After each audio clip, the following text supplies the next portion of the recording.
The idea of today's session is to give you a proper flow which you as an individual can create for yourself. Let us first try to understand. Okay, investment is not just about numbers. It's not just about mathematics or multiplications. Investments can be specifically divided into two parts. One, what we call the science of investing, and then there is an art of investing also.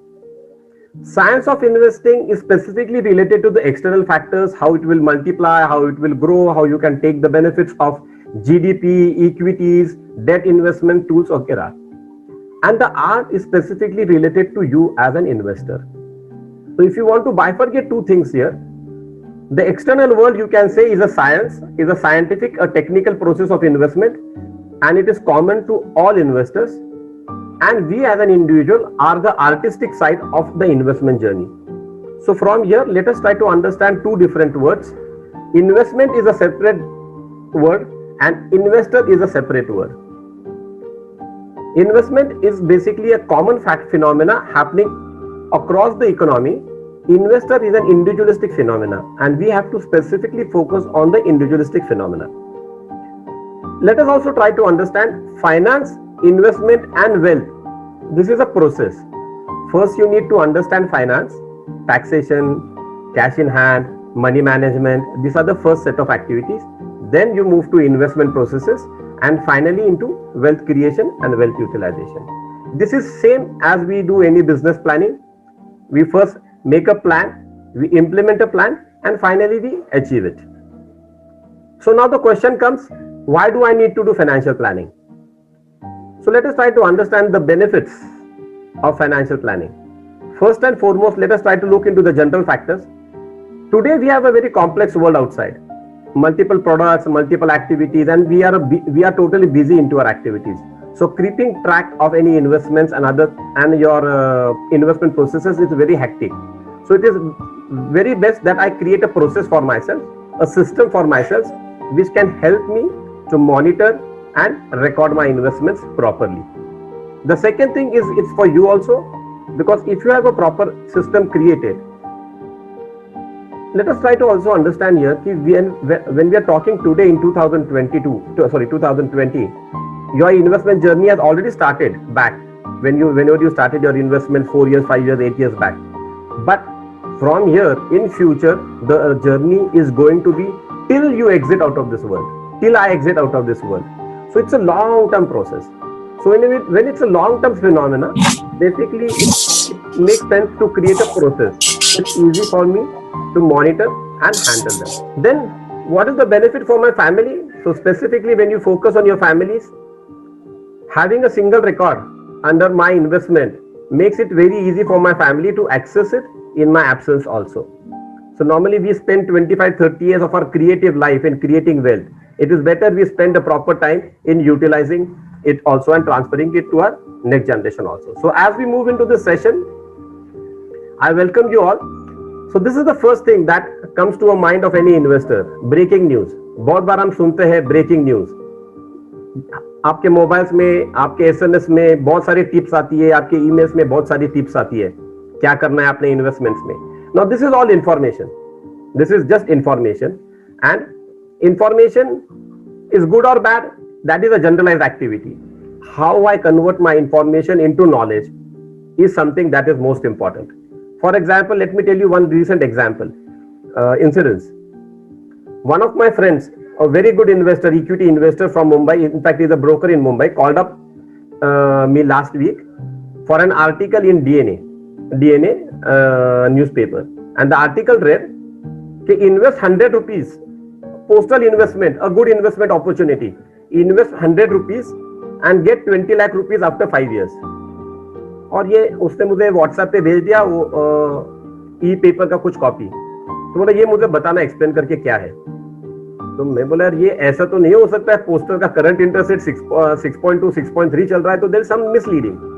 When I open the article and went through the detail article, एक line नीचे था कि minimum investment is ₹100, लेकिन to get 20 lakh rupees you need to invest 15 lakh rupees in 5 years and the maturity amount becomes 20 lakh rupees at a 6.7% interest rate.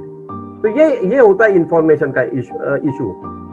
May be हम पूरी information पढ़ते नहीं है, मे बी हम उनको इंटरप्रेट नहीं कर पाते हैं, और यहाँ बहुत सी चीजें इश्यूज क्रिएट करती है। यहाँ आपको बहुत सा इंपॉर्टेंट पार्ट होता है एडवाइजर का। You need an advisor here to convert this information into a proper knowledge for you. Also, let us try to understand in our investment journey, the person who can make or break or create heavy losses for you, it is you as an individual. कोई भी external factor जब हमारे investment को affect करता है या मेरे journey को अफेक्ट करता है, I can automatically counteract to it. लेकिन जब मैं खुद मेरे जर्नी को अफेक्ट कर रहा हूं, I don't understand it properly, and this is where the emotional person in you is basically affecting the investor in you. Here also you need a financial advisor to guide you in this total process. And with the same bifurcation that we were talking, investment is technical, it is a science, it's a pure science. The GDP growing, the equity market performing, the gold market, the debt market, all are properly blend into a proper system, what we call as an economic system. But economic system is only a system that runs, it doesn't care about any person. And it also doesn't know if any person exists or not. You as an individual or an investor, you exist or not. The economic process doesn't know it. It is we as an investor who are emotional, who create our investments or who can create growth or losses in our investments. So, as we move into this process, as I told you, you need to have a proper advisor who can advise, who can help, who can support, who can assist and guide you in this total investment process. But then when you are selecting an advisor, can there be any questions which can help me to select an advisor? बहुत बार क्या होता है, आप कोई बंदा आता है आपके पास किसी प्रोडक्ट के बारे में बताने और आप पूछते हो अच्छा सबसे अच्छा प्रोडक्ट क्या है बता दो। चलो आप आए हो किसी के इन्फ्लुएंस से, किसी के पहचान से, मुझे बता दो सबसे अच्छा प्रोडक्ट क्या है। तो वो उसके बास्केट में जो अच्छा होता है वो बता देता है, लेकिन वो आपको सूट करता है क्या नहीं, ये सबसे बड़ा क्वेश्चन है। दूसरा, वो एडवाइजर आपके लिए क्या कर सकता है आपके इन्वेस्ट जर्नी में, ये सबसे बड़ा क्वेश्चन है। सो 2 questions you can note down. One, when you need to ask any advisor when you meet him. First, how can you help me in my investment journey? And second, ठीक है आप मुझे help कर सकते हो, फिर उसके लिए आपके पास क्या नॉलेज है, क्या स्किल्स है, क्या एक्सपीरियंस है जिससे आप मुझे मेरे जर्नी में हेल्प कर सकते हो। So this is the first take away for you. ये क्वेश्चन प्रोमिनेंट होता है हर इन्वेस्टर का। अगर मैं आपको कोई प्रोडक्ट के बारे में बात करूं तो आप पहला क्वेश्चन करोगे, सवाल करोगे कितना रिटर्न मिलेगा। Let us try to understand, कोई भी इन्वेस्टमेंट प्रोडक्ट खुद रिटर्न जनरेट नहीं करता है। So normally for any investment return generate करने के लिए 2 कंपोनेंट्स होती है। एक जो हम बोलते हैं सेंसिबल या जीरो रिस्क रिटर्न, या जो इकोनॉमिक ग्रोथ है किसी भी चीज की, that is the portion 1। And second, so this is basically the external factor और the investment factor. And second is the sentimental return या रिस्क रिटर्न या इमोशनल कंपोनेंट, जो मेरा खुद का कंपोनेंट है। अगर आप देख रहे हो एक ही ड्यूरेशन में, एक ही इन्वेस्टमेंट इकोनॉमिक्स फॉर्मेट में, एक ही सेंसिबल इकोनॉमिक प्रोसेस में 2 इन्वेस्टर्स में रिटर्न्स में फर्क होता है। That is not because the economic has perform differently for 2 different investors. That is because the sentimental और the emotional decisions taken by that investor were not same. So कितना return मिलेगा, इस topic को आपको थोड़ा डिटेल में study करना होगा। What are the factors and how the returns are generated. So in your investment process, when the external factors which are creating returns currently, there is the concept called as risk and return trade-off. Now what is a risk and return trade-off? Her investment में आप एक certain amount का risk carry करते हो। तो सबसे पहले आता है जीरो रिस्क प्रोडक्ट, जिसको हम बोलते हैं government bonds, PPF and LIC. Now what is the zero risk product? Under this product your investment and the interest as on that date is guaranteed. For example, आपने एक bank में FD कर दिया है 10 साल पहले, और 10th ईयर में अगर बैंक का एफडी मैच्योर हो रहा है और बैंक बोलता है कि मैं आपको इंटरेस्ट नहीं दे पाऊंगा, सिर्फ प्रिंसिपल ले जाना, तो ये जीरो रिस्क नहीं हो गया। ये आपका प्रिंसिपल वापस आ गया, लेकिन आपके 10 साल वापस नहीं आए जो आपने इन्वेस्टमेंट किए थे। तो जीरो रिस्क प्रोडक्ट वो होता है जो आपका प्रिंसिपल और इंटरेस्ट वो तारीख तक जब आप विड्रॉ कर रहे हो कमिटेड गारंटेड आपको देता है। आज के तारीख में इंडिया में गवर्नमेंट बॉन्ड्स, पीपीएफ और एलआईसी ऐसा प्रोडक्ट है जो जीरो रिस्क प्रोडक्ट है। Every rupee is counter guaranteed by central government of India under this product. Currently with 6% inflation, ये एक रिलेशनशिप समझ लेना यहाँ। इंडिया में लास्ट 38 ईयर्स का एवरेज इन्फ्लेशन है 6%। सो अगर आप इन्फ्लेशन हिस्ट्री समझते हो तो आपको रिटर्न समझ में आता है। Average zero risk free return has given a return of around 8%. So रफली 2% एडिशनल आपको जीरो रिस्क में रिटर्न मिलेगा. As you take some more risk on your investment, जैसे आप nationalised bank, cooperative bank, cooperative societies में invest करते हो, यहाँ आपने थोड़ा प्रिंसिपल के ऊपर आपके रिस्क लिया है, थोड़ा आपका शेकी पोजीशन बनता है मार्जिनल में भी. यहाँ आपका रिटर्न रफली it can go around 8.5 to around 9%, specifically with the cooperative sector. Then you come to the final sector, specifically the gold, the real estate, the mutual funds, equities. Now these are what we say capital investments. यहाँ आपको कोई जो आपको growth मिलेगा ये income growth नहीं है, ये कैपिटल ग्रोथ है. यहाँ एवरेज रिटर्न इन इंडिया, ये आपके चार्ट हमने लास्ट सेशन में लिए थे, इज रफली अराउंड 11 to 12%. तो अगर कोई आपको एमएफ में बोल रहा है कि मैंने 30% रिटर्न कमाया है, तो वो 1 साल 2 साल के लिए होगा, पिछले 10 साल या 15 साल या 20 साल के लिए नहीं हो सकता है.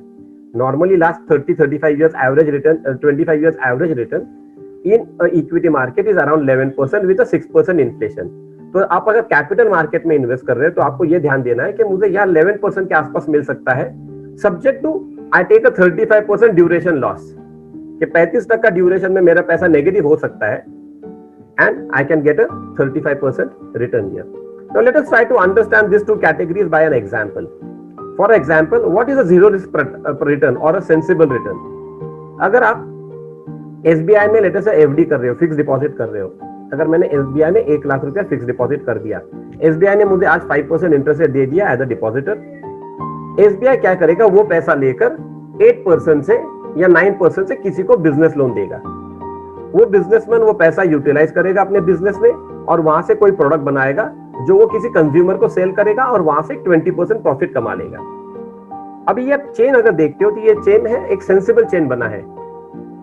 एंड यूजर को प्रोडक्ट मिल गया जिससे उसने बेनिफिट लिया, बिजनेसमैन को प्रॉफिट मिला जिससे उसने बिजनेस बेनिफिट मिल गया, उसने बैंक को पैसा वापस किया, बैंक को प्रॉफिट हुआ 8% का, बैंक ने आपको 5% लौटा दिया. This is a chain what we say a sensible investment product, win win win situation to all people. लेकिन उसी सिचुएशन में अगर मैं एसबीआई में डिपॉजिट नहीं लगते हुए अगर एसबीआई के इक्विटी में पैसा लगाता हूं, there are only 2 people involve. मुझे लग रहा है एसबीआई का शेयर प्राइस बढ़ सकता है, आपको लग रहा है एसबीआई का शेयर प्राइस कम हो सकता है, आप एसबीआई सेल कर रहे हो, मैं बाय कर रहा हूं. Now this is only sentimental investment. यहां ना किसी को पैसा मिला, ना इकोनॉमी में पैसा आया, ना उसमें कोई सेंसिबल ग्रोथ हुई, ना किसी को प्रॉफिट हुआ. ये सिचुएशन में 1% विन रहेगा, 1% लूज रहेगा.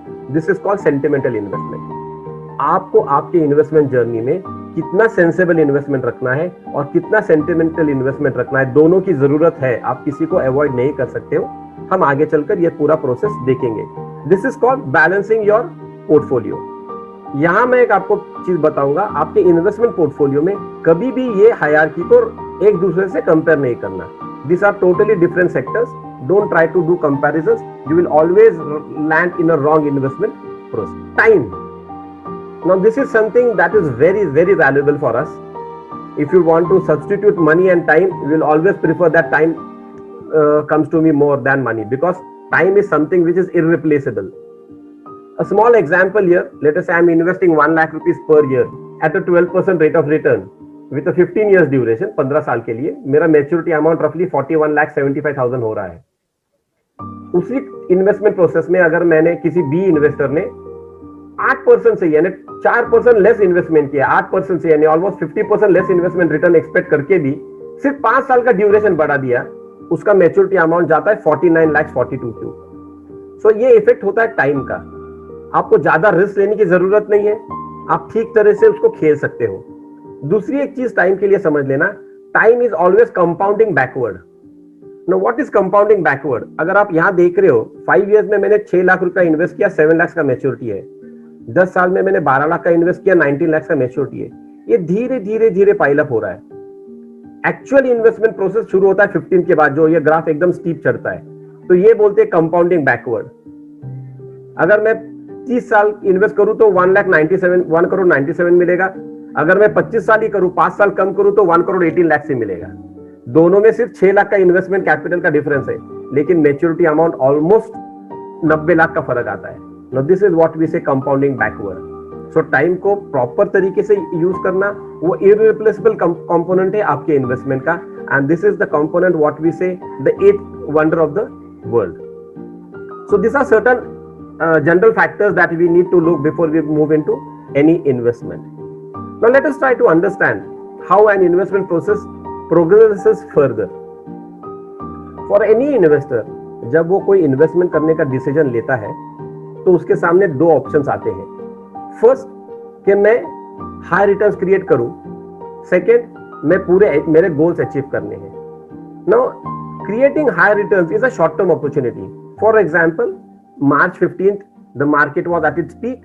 March 25 the market saw almost a 30% bottom, 30% downfall. Now this was an opportunity created for an investor.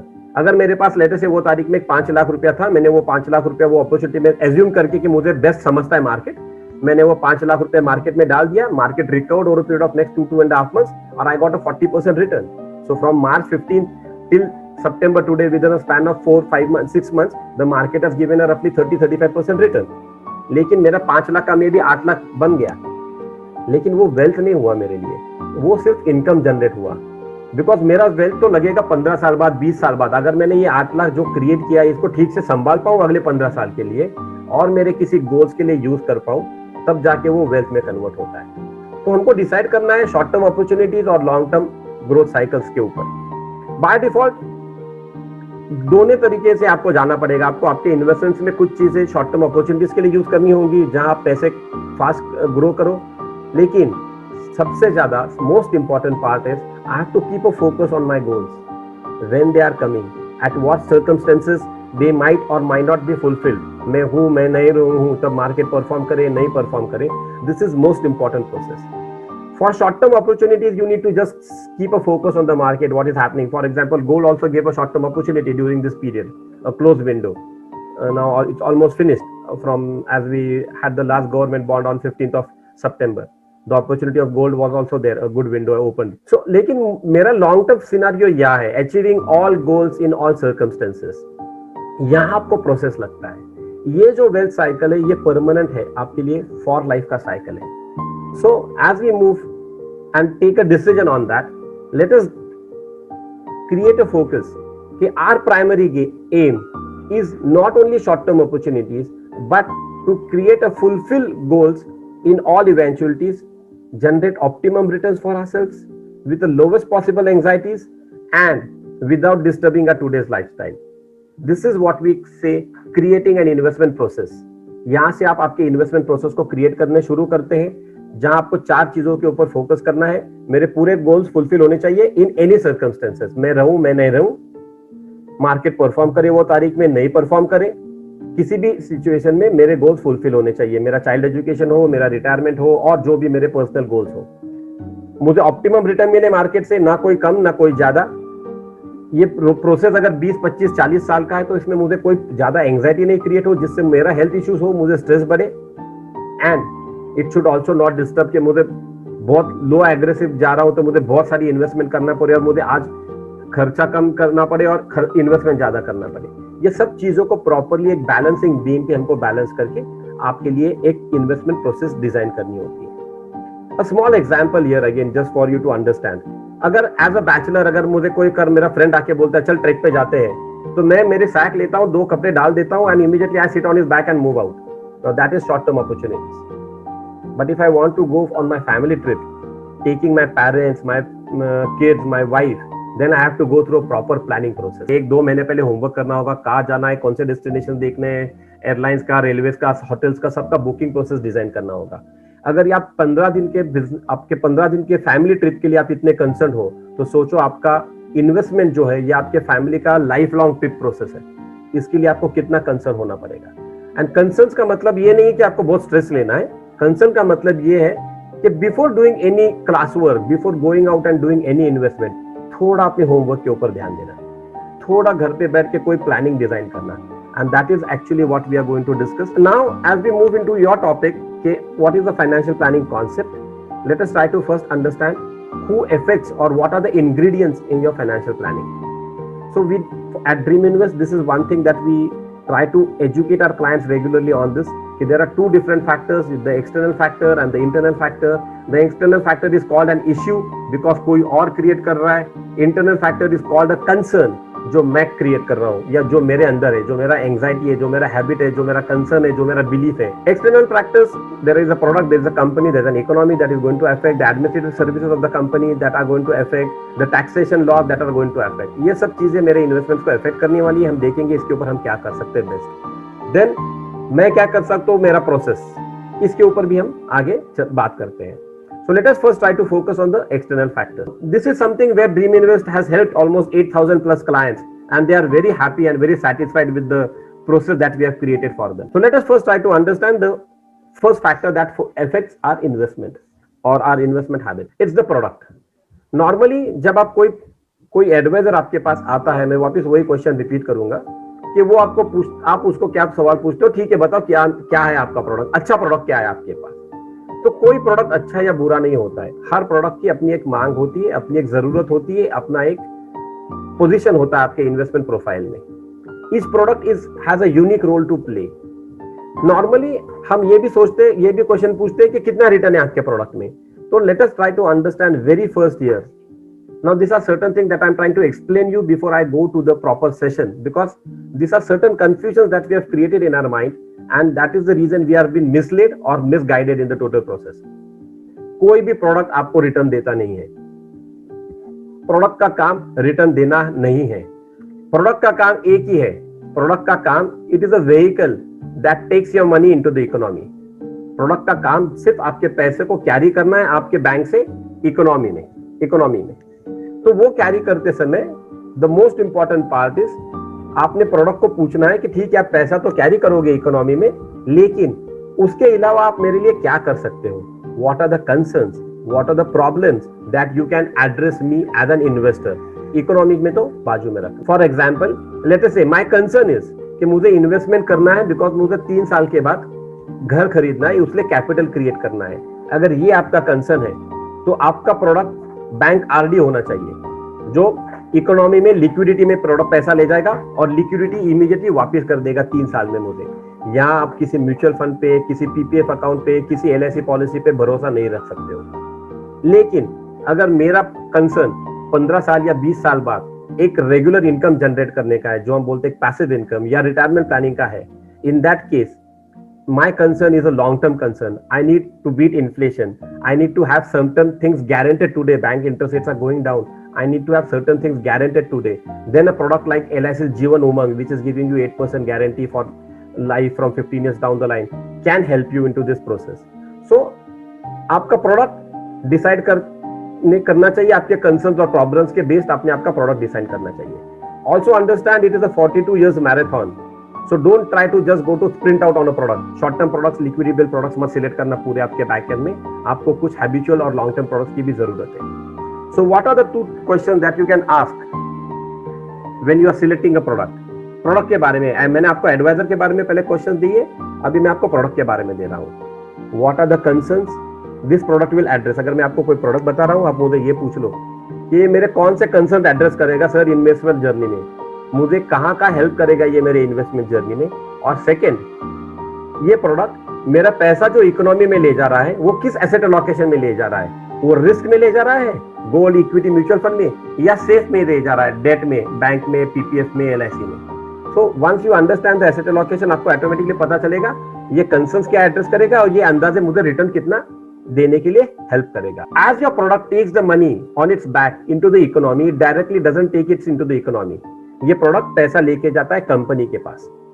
जिस कंपनी का वो प्रोडक्ट है वो कंपनी के पास पैसा लेके जाता है. Company is a gateway, company is a window, it's a gateway जहां से आपका पैसा एक्चुअली इकोनॉमी में डाला जाएगा, एक्चुअली इकोनॉमी में भेजा जाएगा. तो आप कोई भी अगर गेटवे यूज करते, एक्सप्रेस हाईवे यूज कर रहे हो, तो आपको टोल देना है कहीं ना कहीं. तो आप टोल देते समय आपको 2 चीजें हैं, रास्ता अच्छा था या नहीं, फिर मेरा टोल वर्थ है या नहीं. सेकेंड, टोल के लाइन में मैं पैसा भी दे रहा हूं और आधा घंटा मुझे रुका भी रहे हो आप, तो आपका सर्विस क्वालिटी अच्छा है क्या नहीं, आपने कितना टोल कलेक्ट किया उसका ट्रांसपेरेंसी है कि नहीं, या आप सिर्फ टोल पे टोल लेते जा रहे हो. ये सब क्वेश्चंस हम पूछते हैं. सेम थिंग, जब आप आपका इन्वेस्टमेंट करते हो, आप जिस कंपनी में पैसा लगा रहे हो वो कंपनी को कुछ क्वेश्चंस पूछना बहुत जरूरी है. फर्स्ट, आपने क्या ऑप्टिमम रिटर्न जनरेट किया है पिछले 10 सालों में, 15 सालों में आपने जिन जिन लोगों का पैसा इकोनॉमी में ले जाया है, आपने ऑप्टिमम रिटर्न क्या जनरेट किया है। तो आप पीपीएफ वाले को ट्रैक रिकॉर्ड पूछोगे पीपीएफ के रेट का, आप एलआईसी वाले को बोनस रेट का ट्रैक रिकॉर्ड पूछोगे, बताना मुझे पिछले, या किसी भी इंश्योरेंस वाले को आप उसको बोनस रेट का पिछले 10 साल का ट्रैक रिकॉर्ड पूछोगे, उसका इफ बट में कोई लेना नहीं है। 4% से मिला तो ये होगा, 8% से मिला तो ये होगा, मुझे ट्रैक रिकॉर्ड बताना। आप म्यूचुअल फंड वाले को पूछोगे आपका ट्रैक रिकॉर्ड बताओ क्या हुआ है। This is where you ask for the return fund. Then you ask operating cost क्या है। भैया आप मुझे दे तो रहे ये प्रोडक्ट, लेकिन खर्चा कितना लोगे। जो बैंक्स ने सबसे ज्यादा एडमिनिस्ट्रेशन के ऊपर खर्चा किया है, इंटीरियर्स के ऊपर खर्चा किया है, वो सब banks over a period of time last 2, 3, 4 years और इवन 8 इयर्स जिन्होंने आपका ऑपरेटिंग कॉस्ट लो नहीं रख पाई है, इन्होंने आपका पैसा डुबाया है। Then you need to ask the transparency, you need to ask the ease of service, because ठीक है, I'll invest in your company, but I also want services available very easily. So as a company, there are again 2 questions that you need to ask. What is the company standing? आपका commitment क्या है, आपका network support क्या है। Because 20 साल 30 साल मैं आपके पास पानी भरने वाला हूँ, पैसा आपको देने वाला हूँ, आपको तो एक ही बार 25 साल के बाद या 15 साल के बाद मुझे पैसा लौटाना है, तो आप तब तक रहोगे या नहीं, ये भी मेरे लिए बहुत मैटर करता है। तो आपका कंपनी स्टैंडिंग, आपका कमिटमेंट, आपका network support, and second your operational cost and transparency. Through the advisor from the product to the company, it finally goes into the economy. यहां आपका पैसा बनाता है। This is where your money creates money or helps you to create money. So the returns on your investment doesn't come from the product or the company, it actually comes from the economy. How the economy is doing. If the economy is doing high, the market will perform. If the economy is doing low, the market will underperform. If the economy is doing well, the inflation will be, if the inflation is low, the bank FD rates will be down. If the inflation is high, the bank FD rates will be high. So specifically the economy will decide the returns on your investment. So what is the role of the economy? It has to keep my growth story on. That's the first thing. It has to keep my inflation under control. For example, okay, the economy is moving at a rate of 20%, that's fine. But the inflation is 12%, it's useless. But an economy moving at a rate of 8-9% with a 3-4% inflation is the best economy for me, because then my money is not eroding out. And it also keep the economic cycles going continuously. So it cannot keep just only one product going up continuously. It has to balance the different asset classes. The debt has to go up sometime, the equity has to come down, the real estate has to go up, the real estate has to come down, the gold has to pile up. All the different asset classes have to be balanced. Now if you see the real estate movement from 2000 to 2001, it went 2008 almost, it skyrocketed at an average growth rate of 15-18% year on year. And from 2008, now the real estate has dropped down and it is not even growing at a percent of 3 or 4. From 2008 to 2020, almost 12 years down the line, the market has very much saturated. Now when I take a 20 years average return, now the average return under real estate will again come down to 8% or 9%. So short term cycles can show growth, but long term cycles will always bring the economic rate of different asset classes almost same. So now what is the question that I need to ask here? What is the inflation expected and what is the future growth story of the economy? ठीक है, आप मुझे पैसा लगाने के लिए कर रहे हो, लेकिन इन्फ्लेशन क्या होगा ये इकोनॉमी में अगले 10 साल 15 साल, और आप ग्रोथ स्टोरी क्या बता रहे हो। 4% का अगर इन्फ्लेशन एक्सपेक्ट कर रहे हो, इसका मतलब मुझे डेट में आज तक 6% रिटर्न मिलेगा। अगर आप 4% का रिटर्न इन्फ्लेशन एक्सपेक्ट कर रहे हो, यानी मेरे कैपिटल मार्केट में 10% का रिटर्न मिलेगा। किसी और कोई बंदा आपको बता रहा है कि आपके 4% के इन्फ्लेशन को कैपिटल मार्केट में 15% रिटर्न मिलेगा, ये आपको मिसलीड कर रहा है। तो आपको इकोनॉमिक का ग्रोथ स्टोरी समझना चाहिए और इन्फ्लेशन समझना चाहिए। ये सब चीजें बहुत आराम से, बहुत इजीली गूगल पे सब जगह अवेलेबल होती है। I am not trying to give you very big jargons, but these are small things, and I think normally these are general GK discussions which you might be having in your offices with your colleagues, but you are not thinking from the investment angle towards this. I am just trying to change your thought process कि आप economy पे भी तो discuss कर रहे हो, लेकिन economy को आप इन्फ्लेशन से रिलेट करके आपके इन्वेस्टमेंट स्ट्रैटेजी को कनेक्ट करना, ये चीजें just I am trying to connect the dots what we say. And what are the returns generated in different asset classes in the economy. So these are the 4 major factors that affect your investment, external investment. The first factor is the advisor, उसको पूछो आप कैसे help करोगे। Then the product, what are the concerns it will address, क्या add on benefits देगा, the company, उसका operating cost, and finally the economy. This are 4 factors जो किसी भी इन्वेस्टर के लिए अच्छा ही सोचेंगे, because they are not biased towards any investor. किसी भी इन्वेस्टर का प्रॉफिट करना या लॉस करने में उनको कोई बेनिफिट नहीं है, but finally the decision remains with me as an investor. यहां से आपका टॉपिक शुरू होता है, जो आपको क्या करना है ये सब प्रोसेस है। So you are very very very important, you are the differentiator factor. I always talk on one topic, Newton's third law, every action having an equal and opposite reaction. The economy, the company, everything is a reaction. It also totally depends upon my action. They are all reactive forces. Everything depends upon me, how I am acting, how responsible I am in my investment journey, how responsible I am in taking decisions, how active I am in the total process. So let us further move from here and try to understand what are your responsive activities or actions or proactive actions that you need to take. Before that, let me just help you with this journey. This is one graph, or what we say, a representation created by us, which can help you understand the different complexities of any investment. हर एक के life में सबसे पहला ये एक red line आती है, जो हम बोलते हैं स्टैंडर्ड ऑफ लिविंग है, मेरे रहने का स्तर। कि हर बंदे का अपना एक रहने का, अपने एक लाइफस्टाइल का, लिविंग का स्टैंडर्ड होता है, और उसका हर बंदे का इंटरेस्ट होता है वो स्टैंडर्ड ऑफ लिविंग को एनहांस करे, इंक्रीज करे। So now the standard of living is from your age 0, because this is also given by your parents. You carry your standard of living from your parents. It's basically, you can say, genetic also to a certain extent. Now this standard of living, I have to maintain it or I have to grow on this standard of living. Now while I'm focusing on this standard of living, there are certain ambitions, there are certain goals in my life for which I need money. My short term goals, घर खरीदना है, गाड़ी खरीदना है, मेरा mid term goals, second income, foreign trips वगैरह, मेरा long term goals, child education, retirement planning and other n number of things. Now for all these goals I need a capital or money.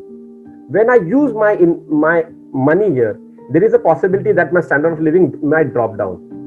So उसके लिए मैं क्या करता हूँ, I go and do an active income, कि मुझे मेरा standard of living भी मेंटेन करे और मेरा ये गोल्स भी मेरे लाइफ में सेटिस्फाई हो.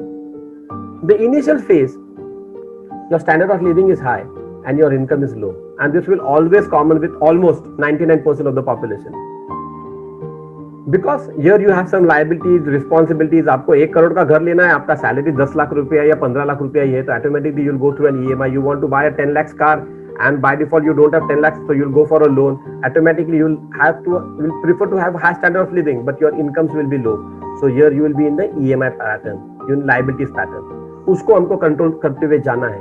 And then as you move further, create an investment pattern. एक टाइम आता है आपके लाइफ में around 30s to almost 50-55 where your active income is more than your standard of living, and this is the window of creating wealth. This is the window of creating wealth. You just sit down, relax and see आपके life में यही pattern चल रहा है, and this is common with all the people that I am consulting over a period of time. और ये education कहीं online available नहीं है, ये एजुकेशन किसी CNBC चैनल पे डिस्कस नहीं होता है. What we need to do, whatever is discussed basically is related to external factors only. Now what happens is, if my active income is not going properly, I create generational liabilities. Now what is a generational liability? It is not a physical liability actually given. If I don't do a proper investment for my child's education, I have to take an educational loan. EMI मेरे बच्चों को भरना पड़ेगा, मैंने एक liability create कर दी उसके लिए.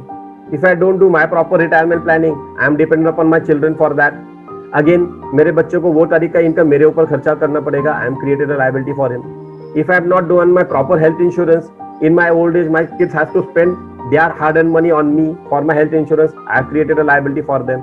So, for physical or non-physical, we create liabilities for the next generation. To get out from this trap, there is a concept called as investment, and this investment concept works in an S. Initial phase में वो low रहेगा because आपका liabilities है यहाँ, वो ज़्यादा important रहेंगे. धीरे धीरे आपका इन्वेस्टमेंट पैटर्न बढ़ेगा. जैसा ये विंडो आपको मिलेगी, ये इन्वेस्टमेंट आपका पीक होके हुए निकलेगा. If you see by the time you are 40-45, आपका इन्वेस्टमेंट्स का गोल बहुत सा मीट होने लगता है. ये विंडो ओपन होता है यहाँ आपके लिए, जहां आप आपके लिए जनरेशनल वेल्थ क्रिएट कर सकते हो. Now when you want to create a generational wealth, it cannot happen by a reactive action. It cannot happen by reacting to what is happening in market. For that, I have to specifically focus for that on what is actually happening in my day-to-day activities into my life, and I have to take certain proactive decisions. I have to focus on my personal habits, on my outgo management, on my personal goals, my risk planning, my risk profiling, record keeping, and how I have to transfer it to my next generation. So as I enter into the second part, we'll still need 30-35 minutes to discuss on the second part. Be patient, hear it properly, take down the notes. So normally a financial planning process for an individual is divided into 3 stages. First is finance management, where he has to take care of his outgoes, his liabilities, his tax planning.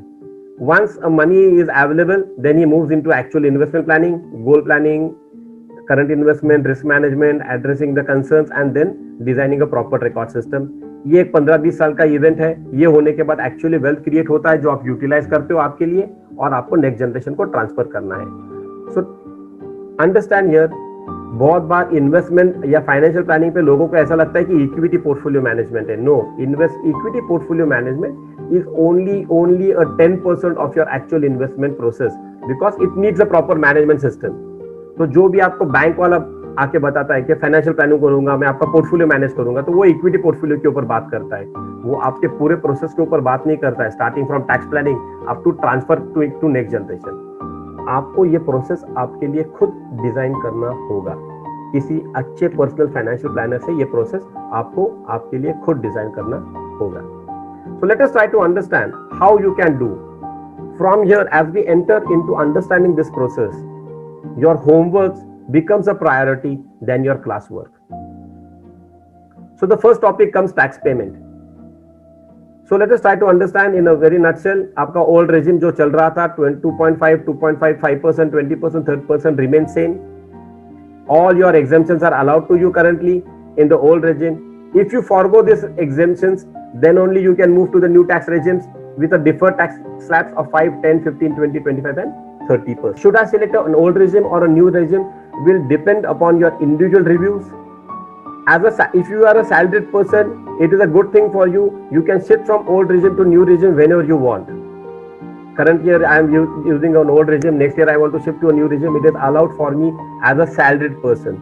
But if you are a consultant, if you are a businessman, you cannot shift from regime 1 to regime 2. You will have to sit into one specific regime. तो इसके लिए आपको थोड़ा बैठ के आपके मेरे adviser से या आपके जो भी एडवाइजर से इनसे बैठ के आपका टैक्स प्लानिंग करना पड़ेगा and based on that decide the regime that you have given. Let us try to understand. It is hardest to save tax, but that is one of the major things that we need to do, because if you save 20%, 30%, it is directly adding to your incomes. The most important part for any investor, the first step for any investor is basically managing the money that he is earning.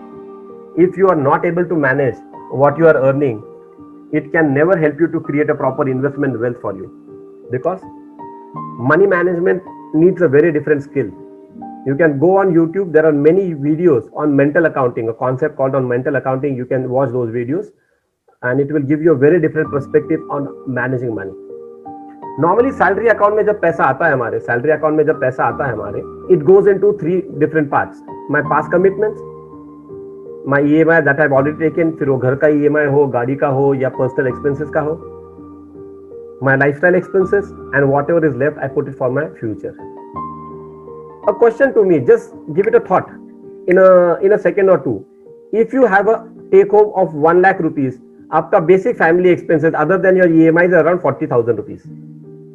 अगर आपका take home 50,000 rupees per month है, and if you have a family, आपका basic family expenses roughly 20,000 रुपए के आसपास है. This is common to almost all investors. Normally our lifestyle expenses never cross 40 to 45% of our take homes. Problem आता है हमारे पास commitments में, हमारे EMIs में. हमको इसको मॉनिटर करना बहुत जरूरी होता है. आपने एक सैटरडे को आउटिंग किया, कोई ट्रिप पे खर्चा किया, आपने कोई गाड़ी के लिए लोन लिया, घर के लिए लोन लिया, then automatically this EMI creates a burden on us, and it's a long-term due. It's a long-term liability that has to be given. So sit down, work on this liability and see how earliest from different sources. बहुत बार हमारा interest rate का calculation वगैरह गड़बड़ा जाता है and unwantedly हम interest पे करते रहते हैं. How we can properly reduce this liability. A distress situation for any investor is income में से खर्चा माइनस होने के बाद इन्वेस्टमेंट करना. Normally worldwide all financial experts, even our parents also recommend the same thing. पहले इन्वेस्टमेंट से कुछ पैसा बाजू रख बेटा, फिर जाके खर्चा करना. Now this is an ideal situation for all. Income minus investment is equal to expenses. And when I talk to any investor, अगर वो बोलता है मेरे पास पैसा नहीं है, that doesn't mean there is a problem, shortage of money. That means there is a problem of outgo management. You need to sit down and design a proper outgo management system to you. Only this is in your control. Having money in your salary account, you cannot decide how much it can come to your salary account.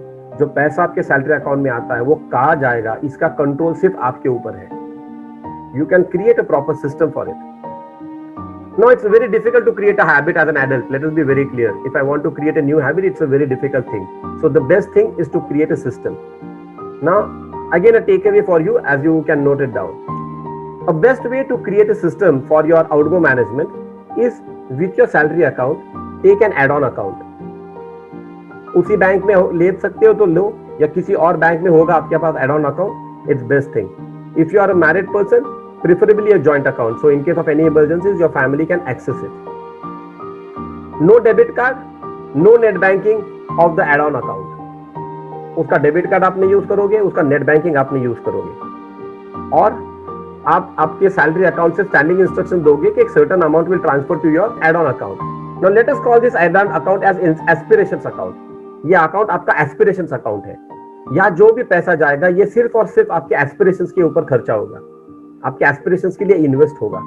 इसमें से कोई भी आपका personal खर्चा या commitment के ऊपर खर्चा नहीं होगा. सो एज अ सर्टेन 10%, 15% आप जैसे उस अकाउंट में ट्रांसफर करोगे, आप देखोगे 4-5 महीने में, लेट अस से I am earning 50,000 rupees per month and I start transferring 10%.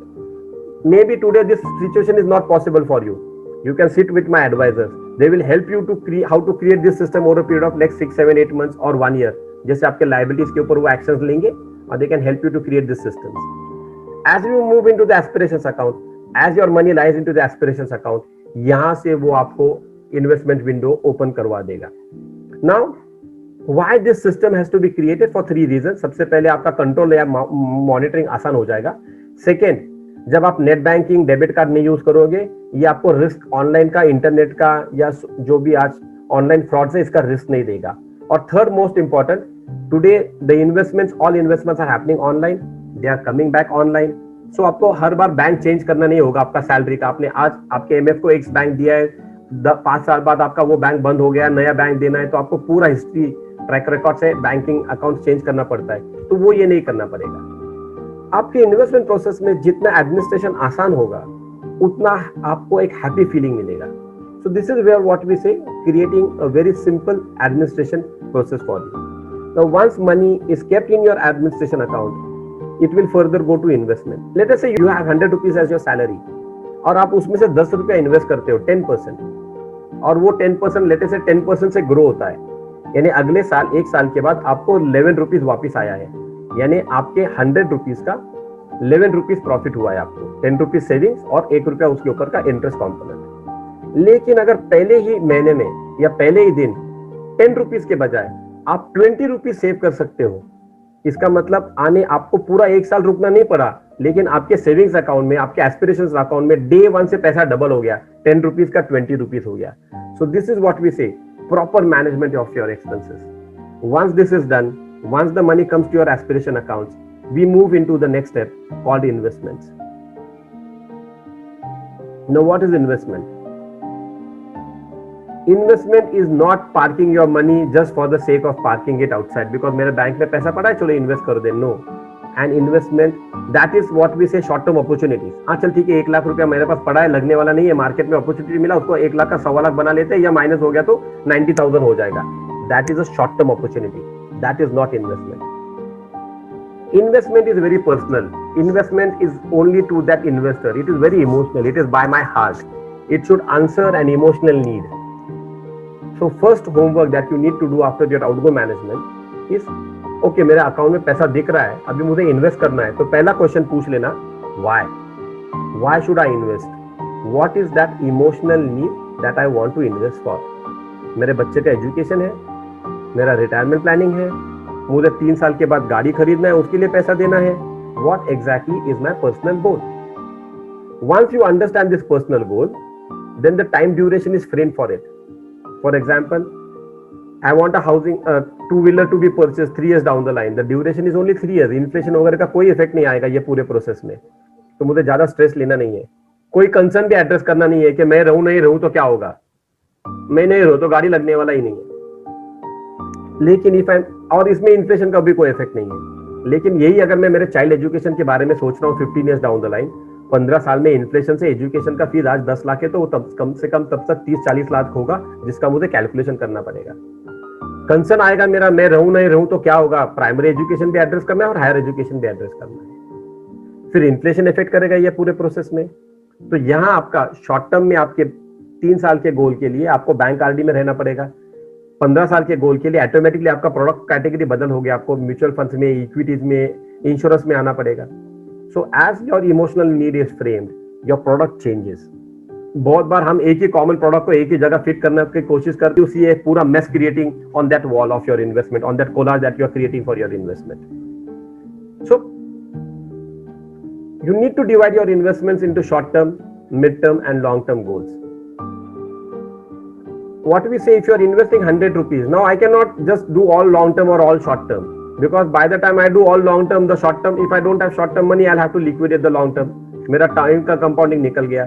If I do all short term and I just focus all 100 rupees that I have in my investment account, in my aspiration account for my short term, automatically मेरा mid term और long term गोल short हो जाएगा और compounding नहीं मिलेगा मुझे। सो आपको आपके इन्वेस्टमेंट को, अगर आप 100 रुपये आपके एस्पिरेशन अकाउंट में है, you divide it into 40% into short term, 20% into mid term and again 40% into long term. This is where my advisors, specifically Dream Invest is expert, my advisors are, my team is expert on this. They can help you to work on how to manage your 100 rupees. So once you understand the goals, then मैं ये नहीं कह रहा हूं कि आपने कुछ किया नहीं आज तक, आपने बहुत कुछ किया होगा आज तक, जस्ट एक थोड़ा रिव्यू देना आप, again because I can not interact you face to face, लेकिन मैं आपको एक क्वेश्चन दे रहा हूं, आप थोड़ा एक रिलैक्स करो एक सेकंड के लिए और सोचो, आपने जो भी इन्वेस्टमेंट किया है पिछले 8 साल में या 10 साल में, आपको पता है उसका आज का वैल्यू क्या है? आपको पता है वो किस गोल के लिए आपने इन्वेस्ट किया था? आपको पता है उसका एसेट एलोकेशन क्या चल रहा है? आपको पता है उसमें आपने एड्रेस क्या दिया था, आपका बैंक कौन सा लिंक्ड है, आपने शादी के पहले का नाम दिया है या बाद का नाम दिया है, आपने नॉमिनी चेंज किया है या नहीं? These are all issues that we go on creating in investment. नया एडअप करते रहते और पुराने issues क्रिएट करते रहते। So the next step, as I told you, it's a process which is very easy for you to handle. Maybe ये process create करते समय 2-4-5 महीने जाएंगे आपके लिए, वो थोड़े स्ट्रेस फ्री होंगे, लेकिन वहां से जो आपका जर्नी शुरू होगा for the next full life, it will be very peaceful. And I can guarantee you, you ask any of my clients, they will always say, यार ये पहले बहुत मेस में था, मेरा मेस सॉर्ट आउट हो चुका है, तो मुझे अभी स्ट्रेस नहीं है मेरे इन्वेस्टमेंट में। So you need to first understand the investment basket, how it will support, किस गोल के लिए वो सपोर्ट कर रहा है आपका, आपको टेक्निकली अपडेटेड है क्या नहीं, आपका एडमिनिस्ट्रेटिव सर्विसेज सब प्लेस में है क्या नहीं। That is the third thing, outgo management, goal planning, then map your current investments. Okay, ये यहाँ यूज हो सकता है, ये यहाँ यूज होता है, इसको रिस्ट्रक्चर करते हैं, इसको लायबिलिटी में रीपे में लेते हैं, ये 10,000 था, इसको निकाल के यहाँ कहीं और यूटिलाइज कर सकते हैं। ये आप मैपिंग का activity is the third step for your investment. Once this is done, then you move to the most important part जो हमने स्टार्ट में शुरू किया था, आपका रिस्क रिटर्न ट्रेड ऑफ। वो टॉपिक यहाँ कनेक्ट होता है, यहाँ से हम वापिस एक बार जाने की कोशिश करते हैं on the concept called as asset allocation. This word you hear everywhere, आप सीएनबीसी पे जाओ, आप कोई भी फाइनेंशियल न्यूज़पेपर पढ़ो, आप मराठी न्यूज़पेपर पढ़ो, आप इंग्लिश न्यूज़पेपर पढ़ो, हर बंदा इन्वेस्टमेंट पे बात करता है आज। हर बंदा आपका एसेट एलोकेशन होना चाहिए, इसके ऊपर बात करता है। Now what is asset allocation? Normally we at Dream Invest try to understand how it has to be done. We prefer to focus on that more than why. So what is asset allocation? Asset allocation is basically understanding your risk tolerance. It is not dividing your investments into capital, debt or liquidity. That is the final action of your asset allocation.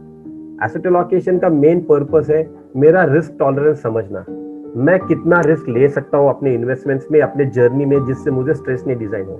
Late us say there are two friends, A and B. A is a person who is very active, थोड़ा risk लेने के capacities में है, very energetic है, या जिसको हम बोलते हैं हैप्पी गो लकी है। And B is a a person who is a sensitive person, जो डरा हुआ है, जिसको ज्यादा ज्यादा रिस्क लेने का उसका हैबिट नहीं है, अगर ये ए और बी, लेट अस से बी ए के पास इन्वेस्टमेंट की सलाह के लिए आता है for investment advice, and A tells him कि नहीं यार तू ना एक काम कर, मार्केट में पैसा लगा, पैसा हुआ है बस बनता है, बहुत रिस्क, ज्यादा रिस्क नहीं होता लेकिन पैसा बनता है, और B goes with as advice और मार्केट गिर जाता है। No B is at problem because it is not suiting him. A तो अभी भी मार्केट में बैठा है, वो बाहर नहीं निकलेगा बिकॉज उसको समझता है वो रिस्क टॉलरेंस में है, he is not getting negative, लेकिन बी नेगेटिव नहीं है, वो पैसा निकाल लेता है और लॉस क्रिएट करता है, और बी जो स्टेबल है मार्केट में रहता है, it creates profit. Now let us take the same example reverse. Now A goes to B for an advice investment के। ए को बताते नहीं है, देख इन्वेस्टमेंट में ज्यादा स्ट्रेस नहीं लेना है, एकदम शांति से खेलो, बैंक एफडी में पैसा रख दे, ज्यादा टेंशन मत ले, बाहर पैसा डूब सकता है मार्केट में। तो ए बी के एडवाइस से पैसा कर लेता है, 2 साल 3 साल बाद देखता है यार पैसे में कुछ ग्रोथ ही नहीं आया है, फिर वो एंग्जाइटी में आ जाता है, वो पैसा निकाल लेता है। So this is where when you depend upon someone else for your asset allocation, you'll always be in a wrong basket. So understand your risk profile tolerance. We have a questionnaire on it's almost a 10 set questions which help you to understand कि आपका personal investing profile क्या है और किस तरीके से आपने उसको आपके रिस्क टॉलरेंस में लेना चाहिए। So understand how much to go for capital, how much to go for debt and liquidity. So let us further come with this topic and understand what is a thumb rule. Can there be any thumb rule for me? Yes, we discussed this in the previous slides also. With a 6% inflation, यहाँ आपको 8% मिलेगा जो income product है। With a 6% inflation, यहाँ आपको रफली 11% मिलेगा, लेकिन 35% टाइम लॉस भी है। ये दोनों को सोचकर प्रॉपरली बैलेंस कर आपको आपका एसेट एलोकेशन डिजाइन करना पड़ेगा।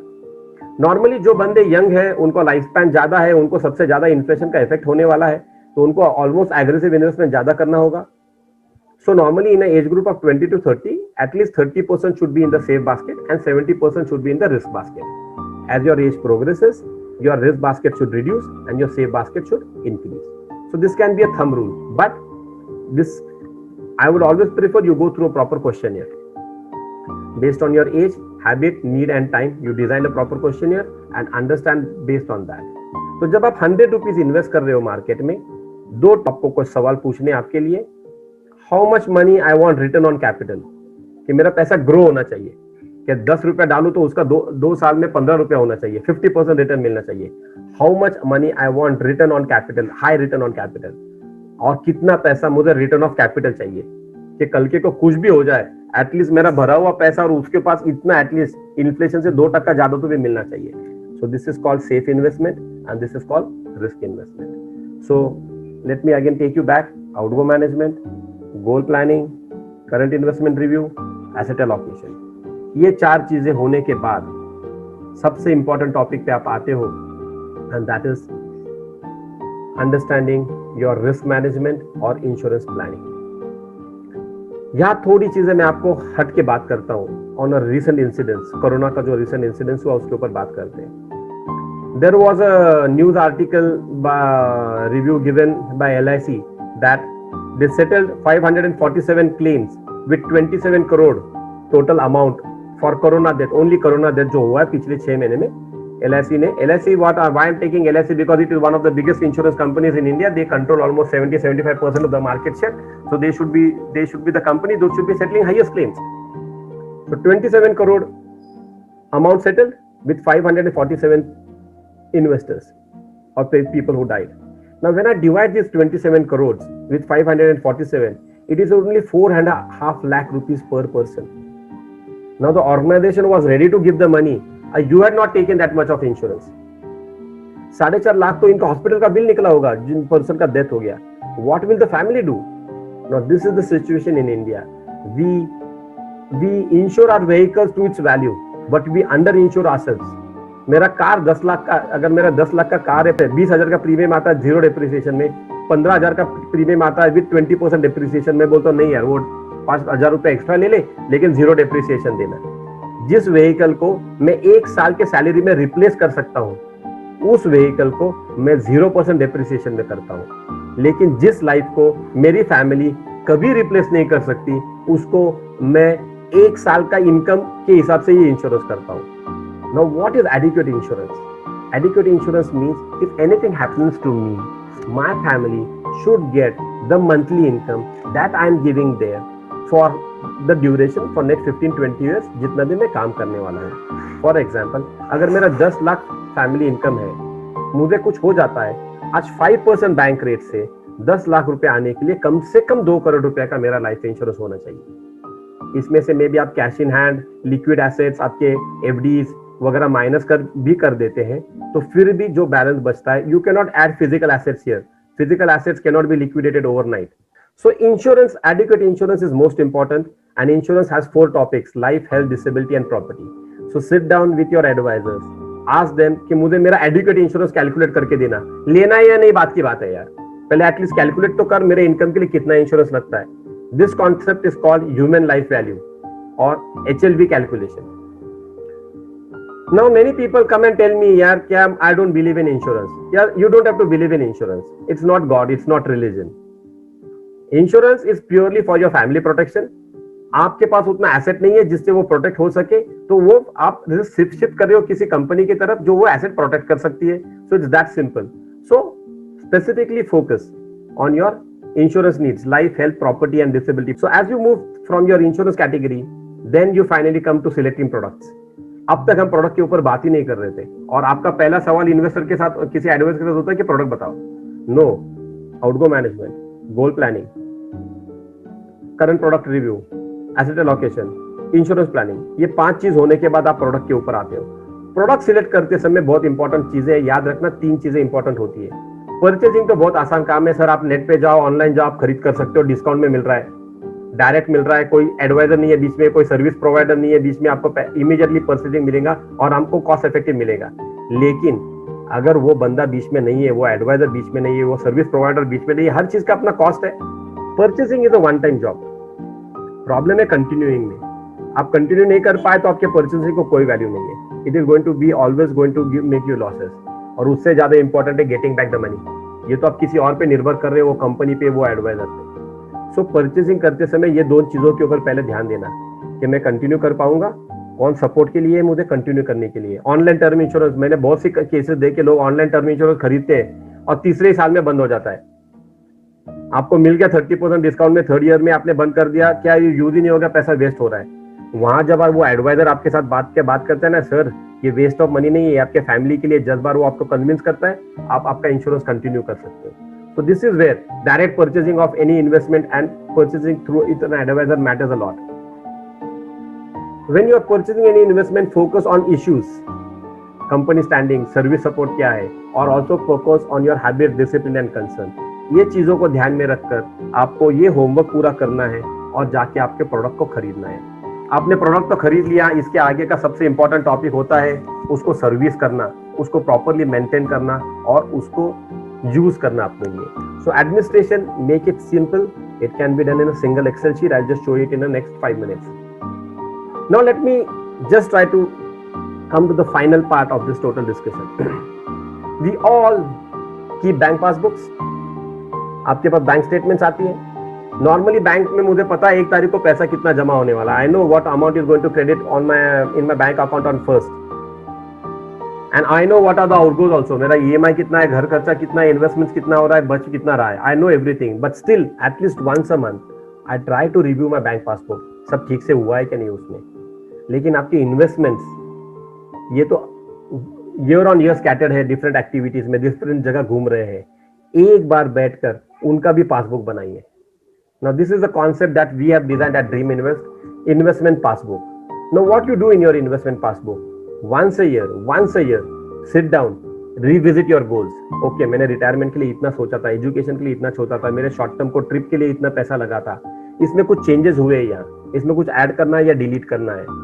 फिर मेरा आउटगो कैसा चल रहा है, कुछ पैसा मेरे पास EMI खत्म हुआ है क्या, कुछ पैसा मेरे पास एक्सेस बढ़ा है क्या, मेरा सैलरी एड ऑन आया है क्या, कुछ बोनस मिला है क्या, इसको किस तरीके से मैं यूज कर सकता हूँ. देन मेरा रिस्क प्लानिंग, मेरा इंश्योरेंस बढ़ाना है, कम करना है, हेल्थ इंश्योरेंस ऐड करना है, what I have to do. Then my asset allocation, मेरा जो मैंने रिस्क लिया है मेरे करंट इन्वेस्टमेंट में वो ठीक से चल रहा है नहीं, मेरे पोर्टफोलियो में कोई चेंज लाना है, मेरे एसेट एलोकेशन को कोई रिस्ट्रक्चर करना है मार्केट के परफॉर्मेंस के हिसाब से. मेरा portfolio review, specifically the capital market portfolio, अगर मैंने रिस्क में पैसा डाला है, कि वो परफॉर्म कर रहा है नहीं, नीचे जाएगा. Yes, equity market will go down, it cannot be up always. And if you expect it to be up always, then you don't have to come into equity market. You won't get more than 6% because वो sensible investment हो गया, continuously अब चलेगा. तो जब वो up down जाएगा, जब वो सेंटिमेंट क्रिएट करेगा, तभी जाके वो आपको सेंटिमेंटल रिटर्न ऐड करेगा जो +6% टू सेंसिबल इन्वेस्टमेंट है. सो आपको पोर्टफोलियो को रिव्यू करना है. रिव्यू कैसे करोगे? मेरा इक्विटी का ए इन्वेस्टमेंट चल रहा है, बी इक्विटी से कंपेयर करोगे, एएमएफ को बीएमएफ से कंपेयर करोगे, दोनों साइड में ठीक से चल रहे, पोर्टफोलियो ठीक चल रहा है. देन एडमिनिस्ट्रेटिव सर्विसेज, कोई नाम चेंज करना है, एड्रेस चेंज करना है, आधार को लिंक करना है, कुछ बाकी है क्या? Then share all this data with your family and celebrate what we say an investment birthday. We celebrate all our birthdays. हम अपना बर्थडे सेलिब्रेट करते हैं, एनिवर्सरी सेलिब्रेट करते हैं, और उसी पैसे से करते हैं जिसको हम अर्न कर रहे हैं, हमारे इन्वेस्टमेंट से ही करते हैं. लेकिन हम हमारे इन्वेस्टमेंट का कोई बर्थडे सेलिब्रेट नहीं करते. तो एक बर्थडे और ऐड कर देना आपके पोर्टफोलियो में. अगर आप ये भी टॉपिक कर लेते हैं ना, तो आपको पिछले में जो डिस्कशंस कर रहे हैं वो अपने आप आपके लाइन में आ जाएगा. इन्वेस्टमेंट बर्थडे ऐड कर लेना. सिर्फ ये दिन मैंने डिसाइड किया है मेरे फैमिली का, ये छुट्टी का दिन होगा मेरा, उस दिन मैं मेरा पूरा इन्वेस्टमेंट रिव्यू लूंगा and I celebrate it with my family. Record, review and restructure your investment. Upgrade them with time. Most important part. Then you move to second phase, utilization. अगर आप मुझे as an advisor, as a consultant, मैं पिछले 25 साल से काम कर रहा हूँ, अगर आप मुझे पूछोगे सबसे डिफिकल्ट फेज क्या है आप एज एन एडवाइजर, तो मैं करूंगा ये इन्वेस्टमेंट बहुत आसान है मेरे लिए. जो मैंने क्रिएट किया है उसको मैनेज करना बहुत टफ होता है, उसको बहुत सिंसियरली मैनेज करना पड़ता है. फॉर एग्जाम्पल, मुझे 1 करोड़ रुपया मेरे रिटायरमेंट के लिए क्रिएट करना है, तो मुझे 10,000 रुपया पर मंथ इन्वेस्ट करना है. तो बहुत आसान काम है 10,000 का इन्वेस्टमेंट करना, उसमें कोई बड़ा रॉकेट साइंस नहीं है. लेकिन जब 1 करोड़ मेरे बैंक में तैयार होता है ना, तब तक मैं 50-55 का हो चुका हूँ. बहुत सी मार्केट की चीजें बदल चुकी है. अभी 1 करोड़ मेरे बैंक में सेविंग्स में रखूँ या नहीं रखूँ, तो वो 5% ही इंटरेस्ट देगा, इन्फ्लेशन बीट करेगा, वो बैंक रहेगा नहीं रहेगा, ऐसे बहुत से क्वेश्चन आ जाते हैं. So this is where we need to consolidate, keep on adding new investments. Interest principal को कैसे यूज करना है और ये पूरा मैनेज कैसा करना है, this is again a big science. इसको आपको वेरी इनिशियल फेज से शुरू करना होगा. At your investments, as you record your investments properly, automatically you will learn how to manage them. हर बंदे का लाइफ का एक ही जर्नी है कि जो मैं क्रिएट करूं over a period of time मेरे फैमिली को यूज में आए. मैं रहूं तब भी यूज में आए, मैं नहीं रहूं तब भी यूज में आए. And we spend 30 years of a life, active creative life, in creating estates for our families. We create them in physical, cash, insurance and personal asset forms. लेकिन ट्रांसफर करते समय बड़ा प्रॉब्लम आता है, बिकॉज हमने ये सब प्रोसेस में स्टेट प्लानिंग किया नहीं है. ठीक है, स्टेट प्लानिंग, मेरा एक छोटा घर है उसको भी स्टेट प्लानिंग लगता है. मेरे पास 50,000 रुपया कैश है बैंक में अवेलेबल, उसको भी स्टेट प्लानिंग का प्रोसेस लगता है. प्रॉपर नॉमिनेशन लगता है, प्रॉपर असाइनमेंट लगता है. So you need to do state planning for your physical assets. Now they take very long time to liquidate, so you need to go through wills only for estate planning here. Cash, that means your bank, mutual funds, equities, your savings account, they need a proper nomination and other things can be done. Insurance, a proper nomination done. यहाँ बहुत बार problem होता है because सबसे ज्यादा पैसा यहाँ आता है. अगर आपका नॉमिनेशन यहाँ गलत हो चुका है, आपने पॉलिसी असाइन की थी पहले बैंक को, आपने लोन खत्म होने के बाद आपके नाम पे असाइन नहीं किए, now your family is in trouble. I am facing one case currently. The person had assigned the policy to A bank and he passed away. The loans had been repaid, everything. But now, when I have to go through that cooperative bank, first take their consent and then pay the money to the family. So these are issues which are created, administrative issues. And then your personal assets, जो भी आपका gold, jewelry, everything is. Create a proper plan. This can be how we do it. We need to create a bridge. आपने asset तो create कर लिए, अगर आपने ये bridge नहीं बनाया ठीक से ना, तो ये आपके बच्चों को, नेक्स्ट जनरेशन को ट्रांसफर नहीं होगा. बहुत आसान तरीका है. Nominations, assignment, MWP act, trust और wills, this are certain things that can help us for a safe passage for an investment to next move into next generation. Now this is as I end the session, let me tell you, hold your vision. Hold your vision of creating wealth. Hold your vision of creating all your assets, achieving all your goals for yourselves, for your family. But your vision can be held only and only when you create a process and trust on the process. Just having a vision is not going to be there. Trust the process. It is by default going to take you. Now, why process? Because process can be modified. Process can be restructured. Process can be studied. and whatever the flaws are in the process, they can be restructured, regenerated. So that helps you to move from A part at A position to B position in your life. Now, how do we do it this at Dream Invest? As I open up the question sessions in next 2-3 minutes, let me explain you this. I told you we are into external factors and the internal factors concerns. The external factors, specifically the economy, the company, the product, the technical administrative services, play a major role in your investments. We have discussed this all. Then you also play a very major role. In fact, you play the major role, and this product plays the responsive role. Your beliefs, your habits, your concerns, your anxieties affect your investments. Your investor psychology is the most important part that affects your investments a lot. Now, and also you need to create a process for your investment, starting from outgo management up to goal planning, short-term, mid-term goals for your investments. Then your risk planning, your asset allocation. This is where Dream Invest as a brand comes into picture. This we have done for our 8,000 clients last 20-25 years, and we do this in some certain Excel sheets. One single Excel sheet helps you to do all this activity. We are an information house for you. We give you latest updates on economy and company. We are a service assistance for you. Any company, any product, starting from transferring your PF from your current employer to employer B, any technical administrative service in finance, your NRI clients, you want certain services for your taxations, your tax credits, anything, we provide you on services. We have a concept called as family offices, where we are associated with certain lawyers and CAs, which can help us for the wealth transfer, wealth utilization processes, making the tax laws simple for us, creating succession plans and wills for us. The core of our activity that we are doing here currently, that is investor education. Continuously we go on educating series for our investors, which help them to be on track and get latest updates on the investment process. And the best thing that we are the best investment planners in Pune. We have our systems created here, from outgo management to liability control to goal planning. How do we do this? As I told you, we have a certain Excel sheet. Now this is just your outgo management sheet. We take your incomes, कहाँ से पैसा आ रहा है, कहाँ actually पैसा जा रहा है आपका, आपके इन्वेस्टमेंट्स में क्या हो रहा है, आपके लाइबिलिटीज में क्या हो रहा है, and then we give you an open activity. Okay, this is your take home, this is your passive income, this is your active income.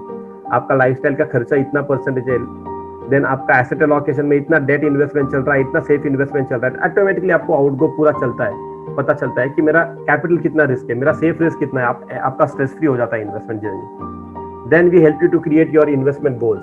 What is your retirement planning? Okay, 60,000 रुपया मुझे आज का चाहिए, तो कितना पैसा लगेगा? 4 करोड़ रुपया लगेगा. मेरे एजुकेशन के लिए 3 लाख रुपया चाहिए, तो कितना पैसा लगेगा? ये पूरा एक प्रोसेस क्रिएट करते हैं. कितना हो चुका है इसमें, कितना बैलेंस है, उसके लिए क्या करना होगा, और पूरा आपका इन्वेस्टमेंट को एक सिंगल रिकॉर्ड में आते हैं. दिस सिंगल एक्सेल शीट अगर आपके पास है, आपके फैमिली के पास है, आपका इन्वेस्टमेंट जर्नी एकदम पीसफुल है, एकदम पीसफुल है. Now this is what we are expert into.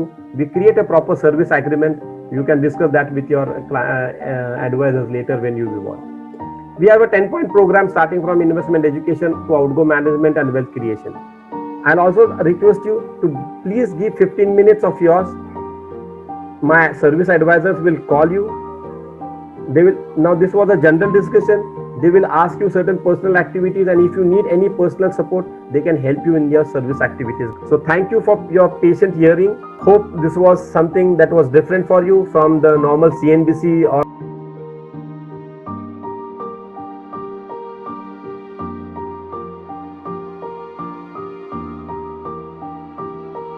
To tell you something about Dream Invest has become a brand in Pune, and it is no more just a small organization.